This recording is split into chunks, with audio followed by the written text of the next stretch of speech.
তারা বিগত সরকারকে ক্যাপচার করে প্রতি বছর আমাদের ইজতেমাকে পরের বার করাতেন। কাজে আমরা বিগত সরকারের দোষর ছিলাম, এটা একেবারেই হাস্যকর কমপ্লেইন আমাদের বিরুদ্ধে। বিগত সরকারের আমলে স্বরাষ্ট্রমন্ত্রীর রুমের মধ্যে তারা একত্রিত হয়ে জুলাই বিপ্লবকে বন্ধ করার জন্য শপথ গ্রহণ করেছিলেন। আমাদের তো সরকার যেভাবে ওকে হিসাবটা করে দিয়েছেন, ওনারা 4 সপ্তাহ থাকবেন, আমরা 2 সপ্তাহ। আমাদের 2 সপ্তাহ আমাদেরকে থাকতে দেবেন না, এত বড় জুলুমের সিদ্ধান্ত তারা কি করে নিলেন? আমাদের নামে যে কমপ্লেইনটা আপনি করছেন যে আমরা বিগত সরকারের দোষর ছিলাম, আমরা যে বিগত সরকারের দোষর ছিলাম না, এটা সবচেয়ে বড় প্রমাণ হচ্ছে যে তারা বিগত সরকারকে ক্যাপচার করে প্রতি বছর আমাদের ইজতেমাকে পরের বার করাতেন এবং তারা বিগত সরকারকে ব্যবহার করে আমাদের বিভিন্ন জেলায় ইজতেমা বন্ধ করে দিতেন।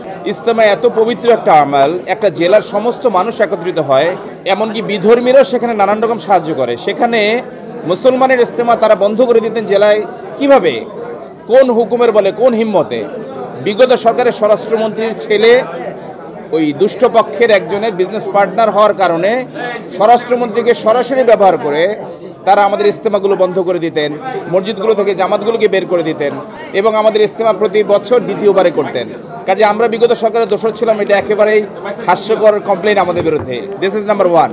নাম্বার 2, বিগত সরকারের আমলে স্বরাষ্ট্রমন্ত্রীর রুমের মধ্যে তারা একত্রিত হয়ে জুলাই বিপ্লবকে বন্ধ করার জন্য শপথ গ্রহণ করেছিলেন। সেটার ভিডিও খুঁজলে ইন্টারনেটে হিউজ পাওয়া যাবে। আমাদের এই ধরনের কোনো অ্যাক্টিভিটিস কখনোই ছিল না এবং এখনও নেই। আর তারা যেটা বলেছেন, আপনারা বলছেন যে তারা আমাদেরকে সামনে যেতে বাধা দেবেন শুক্রবার দিন। উল্টো আমরা কি জানতে পারি এইটুকু আপনাদের কাছ থেকে যে আলেম ওলামারা মানুষকে সৎ পথের সন্ধান দেবেন, সঠিক মাসাইল জানাবেন, তাদেরকে সঠিক দিক নির্দেশনা দিবেন। আলেম ওলামারা কি করে মসজিদ এবং মার্কাজ দখল করে রাখার চিন্তা করতে পারেন? আমাদের তো সরকার যেভাবে ওকে হিসাবটা করে দিয়েছেন, ওনারা 4 সপ্তাহ থাকবেন, আমরা 2 সপ্তাহ। আমাদের 2 সপ্তাহ আমাদেরকে থাকতে দেবেন না, এত বড় জুলুমের সিদ্ধান্ত তারা কি করে নিলেন আর কি করে নিতে পারেন? নাও দ্য আনসার কামস, যদি তারা এরকম কোনো পরিস্থিতি তৈরি করেন, সাধারণ লোকজন কি করে মেনে নেবে? আপনি একবার ভাবুন। আমাদের যখন যাওয়ার সময়, সে সময় অন্যায়ভাবে জুলুম করে কেউ আমাদেরকে যেতে দেবেন না, এটা আমাদের সাথীরা কিভাবে মেনে নেবে? আপনি চিন্তা করুন। মাঠের অলরাউন্ডার আমি, আর ঘরের allrounder Tylox. Tylox toilet cleaner, clean মানেই টাইলক্স। যে আমাদের ইমান নাই, আমাদের অন্তরের মধ্যে আসছে, এগুলো না একটা আক্রমণ, এটা একটা অপপ্রচার। কারো কোনো আকীদা নষ্ট হয় নাই। গোমরা বলা এবং নাহক বলার অধিকার তার নাই। আল্লাহ কোরআনে পাকে বলছে যে কাফেরকে কাফের বলে ডাকো না, এবং যদি তুমি কাফের কারো বলো, গোমরা বলো, সে যদি গোমরা না হয় তাহলে তুমি গোমরা হয়ে যাবে। এই জন্য আরশাদ মাদানী, যিনি ওলামায়ে হিন্দের সভাপতি এবং আমাদের মাথার তাজ, ওনারাও মানে আমরাও মানি, ওনারা স্পষ্ট করে বলে দিয়ে দিয়েছেন যে এটা হক, দোনো জিনিস হক। যা কিছু শুরুতে হয়ে থাক, দুটোটা হক, তোমরা পাশাপাশি কাজ করো, কেউ কারো বাধা দিবে না।